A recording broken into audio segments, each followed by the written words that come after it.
តែបងតូចទៀតគេផ្ទលរនីបប្រាក់ស្បោ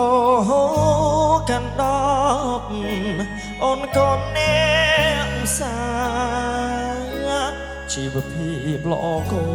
ប់អូនអ្នកមានទ្រព្យកូនអ្នកមានស័ក្តិយោអូនបានសន្យាចប់ការសិក្សារៀបការនឹងបងអូនចូលដល់ក្រុងអូនលងនឹងភ្លើងផ្លេចស្រុកស្រីអូននាងផ្លេចប្របងហើយស្រុកស្រីស្រីទុំហើយអូនមកស្រុកទេ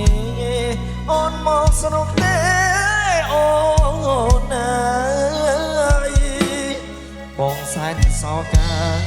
ព្រោះបាត់សង្សារដែលធ្លាប់គៀងកាយកណ្ដាលយប់ជ្រៅបងស្រែកហើយបា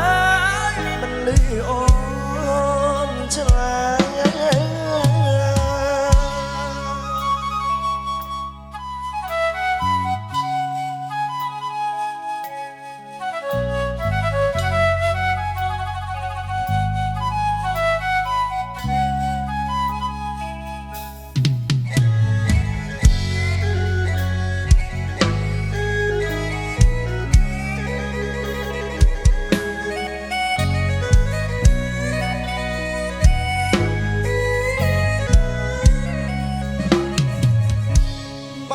ផ្លេច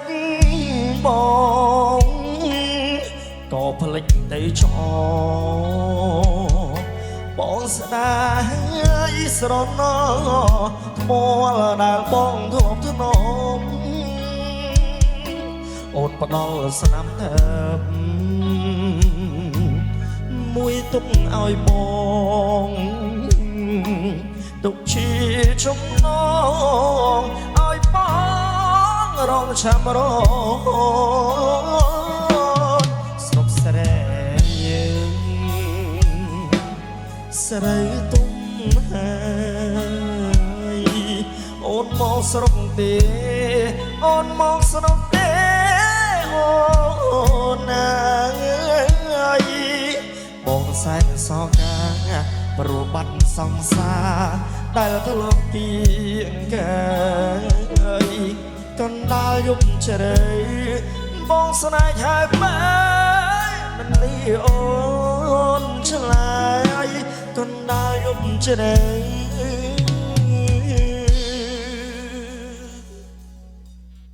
បងស្នេហ៍ហើយបាយមិនលីអូនឆ្លើយ